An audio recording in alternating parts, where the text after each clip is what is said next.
Waouh, il semble bien que le temps fasse vraiment de nous tous des fous. Le premier film Joker a été l'un de ces rares moments de sérendipité cinématographique où tout ce qui aurait dû aller de travers a fini par s'assembler parfaitement. C'était une histoire d'origine à petit budget sur un méchant de Batman que personne n'avait réclamé, réalisé par un cinéaste principalement connu pour ses comédies de qualité décroissante et marqué par des accusations médiatiques de promouvoir la violence, la misogynie et la bêtise en général. C'était un film qui semblait avoir tout contre lui, mais qui a réussi, contre toute attente, à être bien meilleur que ce qu'on aurait pu imaginer. Dans un océan de superproduction saturée en effets spéciaux, Joker a osé raconter une histoire intime et complexe, celle d'un homme poussé vers la folie et le désespoir par une société indifférente à son égard. Le film présentait un narrateur merveilleusement peu fiable, soutenu par une performance exceptionnelle de Joaquin Phoenix, et une fin qui laissait le public avec plus de questions que de réponses. C'était un film autonome parfait, qui racontait son histoire de manière complète, sans besoin d'ajout. Alors, comme vous, j'étais un peu confus en apprenant qu'il y aurait une suite à Joker, et encore plus surpris d'apprendre qu'il s'agirait d'une comédie musicale avec Lady Gaga. Mais, comme tout le monde, j'ai essayé de refouler mes doutes et d'ignorer cette petite voix intérieure qui me disait que ce film était fondamentalement une mauvaise idée.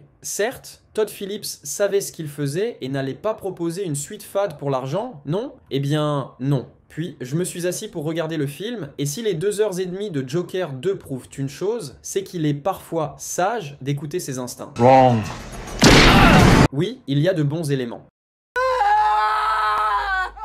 On voit bien que des gens talentueux ont travaillé sur ce film et la fin va assurément faire parler d'elle. Mais dans l'ensemble, Joker 2 m'a paru être un film ennuyeux, gonflé et finalement superflu, qui n'a pas su répondre à la question qui le hante depuis le début. Pourquoi ce film existe-t-il? Je sais que le film vient de sortir et que je ne veux pas trop en révéler. Donc je vais garder mon résumé court et concis. L'histoire reprend peu après les événements du premier film, alors qu'Arthur Fleck a été arrêté et interné à l'asile d'Arkham, en attente de son procès pour les meurtres qu'il a commis. Son avocat souhaite plaider la folie, tandis que le procureur Harvey Dent pousse pour la peine de mort. Mais pendant son séjour à Arkham, il rencontre une jeune femme nommée Lee Queen et commence une sorte de romance avec elle. Mais est-ce vraiment Arthur qui l'intéresse ou est-ce plutôt le Joker? Et quelles sont ses véritables intentions? Le procès commence et Arthur est bientôt confronté à la réalité de ses actions dans le premier film, en revisitant la plupart des événements clés. Mais quelle est sa responsabilité dans ce qui s'est passé? Le Joker était-il vraiment une personnalité distincte qui a pris le dessus ou faisait-il simplement partie de lui depuis toujours? Et que pensera Harley Quinn en découvrant la vérité? Joker 2 est un film frustrant à regarder car on sent les efforts des personnes impliquées pour en faire quelque chose de réussi. Joaquin Phoenix offre une performance aussi intense et captivante que dans le premier film, peut-être même un peu trop similaire, mais nous y reviendrons. Le fait est qu'il se donne vraiment à fond dans son rôle, et certaines de ses scènes sont vraiment percutantes. Lady Gaga, à ma grande surprise, livre également une bonne performance, incarnant une fan obsédée par le personnage flamboyant du Joker, plutôt que par l'homme de chair et de sang derrière le masque. Si on cherche des thèmes dans ce film, on peut y voir une réflexion sur le danger enivrant de la célébrité et le grand écart entre le mythe et la réalité. Les deux acteurs fonctionnent bien ensemble, et la romance tordue qu'ils cultivent semble appropriée pour un film de ce genre. Le film vous laisse même vous interroger sur la réalité de certaines de leurs interactions. Ce n'est pas aussi efficace que dans le premier film, mais c'est déjà quelque chose. Le problème, c'est que je suis presque sûr que la version originale de Queen dans les comics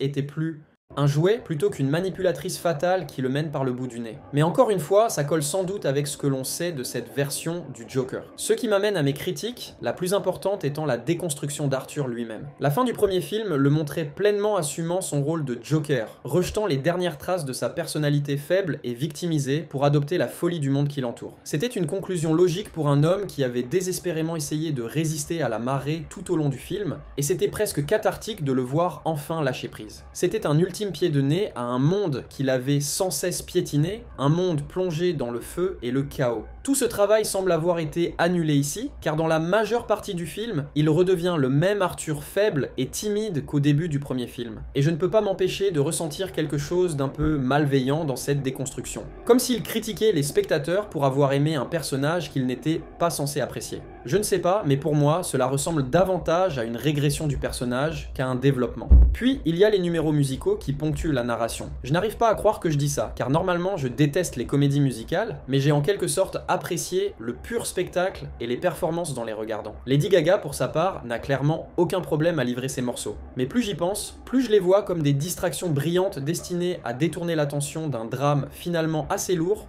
gonflé et sans grande inspiration. Les scènes de tribunal ne sont essentiellement qu'un récapitulatif sec du premier film, rappelant des choses que l'on sait déjà et détruisant l'ambiguïté fascinante qui en faisait une histoire captivante à déchiffrer. À présent, nous savons exactement ce qui s'est passé ou non, et c'est vraiment décevant. Le plus frustrant, c'est que je me suis trouvé parfois un peu ennuyé et désintéressé, chose qui ne m'était absolument jamais arrivée avec le premier film. Comme je l'ai dit auparavant, la question autour de Joker 2 était de savoir si cette histoire devait vraiment être racontée, ou si c'était simplement un groupe de personnes talentueuses qui tentaient d'élever une suite imposée par le studio en quelque chose qu'elle n'est pas. Eh bien, maintenant que je l'ai vu, j'ai bien peur de connaître la réponse, et elle n'est pas positive. Bref, c'est tout pour aujourd'hui. Partez maintenant.